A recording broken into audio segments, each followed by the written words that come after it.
This is Autoline Daily, the show dedicated to enthusiasts of the global automotive industry.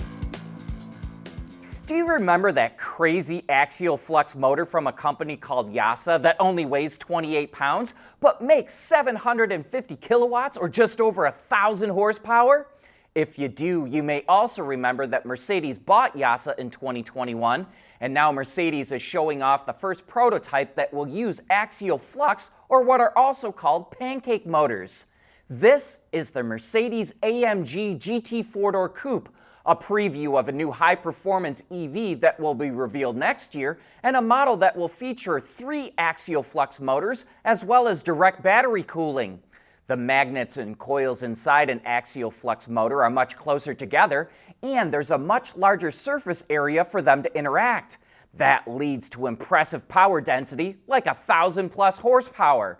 However, YASA estimates the continuous power output would be more in the range of 350 to 400 kilowatts, which is roughly 470 to 535 horsepower. But with 3 of these motors on tap, the new Mercedes-AMG GT 4-door coupe should offer some pretty impressive performance. EV startup Bollinger Motors is officially dead. The company, which made chassis cab trucks and also developed a boxy pickup and SUV, officially closed its doors last Friday. Bollinger was struggling to meet payroll. It's been sued by at least 6 suppliers for $5 million in overdue bills, and the company's founder, Robert Bollinger, who left the company, is suing to get back the $10 million he loaned to it. Bollinger's parent company, Bollinger Innovations, which was formerly called Mullen Automotive, is still operating. However, it was delisted from the NASDAQ last month because its stock dropped below $1 per share.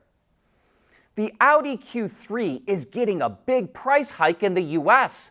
The next-gen version goes on sale in the first quarter next year with a starting price just under $45,000, or $3,900 more than the previous model. The new Q3 offers better technology and more power than the outgoing one, which explains some of the price increase. But it's built in Hungary, which means it gets slapped with the US tariffs. The price hike comes at a bad time for the Q3. Sales are already down 16% so far this year, and the Q3 is Audi's second best-selling model in the US. Sales in EVs in all of Europe last month were up nearly 33%, but Tesla continues to get hammered in the region. The company registered less than 7,000 vehicles in October, a drop of nearly 50% compared to last year. Meanwhile, BYD's registrations in Europe were up over 206% last month. Obviously, it sells more than just EVs, and we bet Chinese automakers are a big part of the reason why PHEV sales shot up over 40% compared to last year. More than 116,500 plug-in hybrids were sold in Europe in October, which is also a big deal because PHEVs have now outsold diesels through the first 10 months of the year, a first for Europe.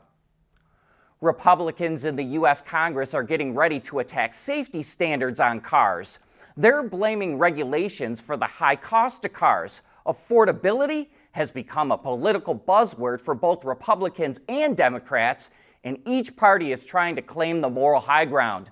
Senate Republicans say automatic emergency braking and seatbelt reminders for backseat passengers are ineffective. They're arguing in favor of autonomous driving instead. Here's our Autoline insight. It's true that traffic fatalities in the U.S. are now significantly higher than they were before NHTSA mandated electronic stability control, backup cameras, forward collision warning, and automated emergency braking. But everyone seems to be missing the easiest solution possible: V2V technology. Vehicle-to-vehicle technology is already on the shelf, it's inexpensive, and it can make it almost impossible for cars to crash into each other.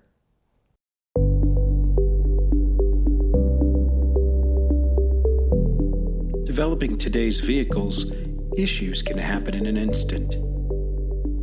What good is knowing your problems without the data to solve them? Meet Wireless Neovi Cloud. your secure off-the-shelf solution, empowering real-time collaboration for quick resolution. With Wireless Nearby Cloud, your team can prevent issues before they can escalate. Driver communication data and remote diagnostics to analyze and resolve your problems using OTA, allowing your executives oversight throughout the process. Wireless Nearby Cloud, your vehicle update solution in production and on the road. Intrepid Control Systems, driven by your data.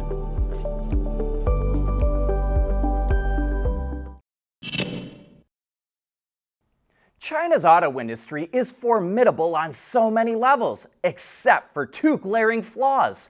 It's struggling with massive overcapacity, and hardly any automakers are profitable. Li Auto, one of the few Chinese automakers that had made money, is now in the red as sales fell nearly 40% in the last quarter. And short sellers smell blood. Li Auto's stock is down 20% this year, and the shorts are sure it's going to drop even more.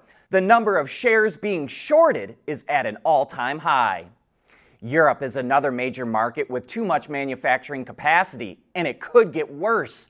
Great Wall Motors is reportedly looking for a manufacturing site in Europe to build 300,000 cars a year, and BYD is already looking for a third European manufacturing site. At the same time, the traditional European manufacturing plants are operating well below capacity. For example, Fiat is launching a hybrid version of the 500 at its Mirafiori plant in Italy. Back in the 1960s, that plant made 1 million cars a year. But Fiat only plans to make 100,000 Fiat 500s there next year. The Chinese are also making significant inroads in South America. Leapmotor just launched operations in Brazil and Chile this month, with plans to sell both fully electric and extended range EVs.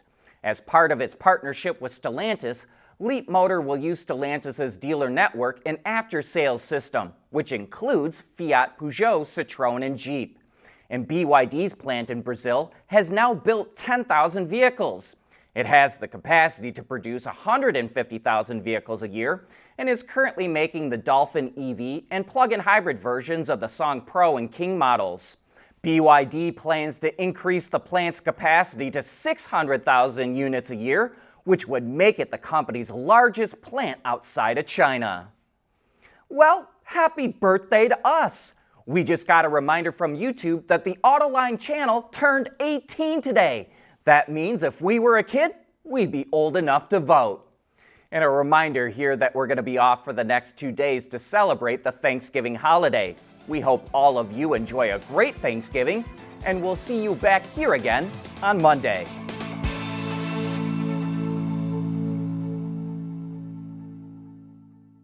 Autoline Daily is brought to you by Alex Partners, when it really matters. CSP, the Composites Solution Partner. Intrepid Control Systems, over-the-air engineering, boost your game. And thanks to the following YouTube and Patreon members.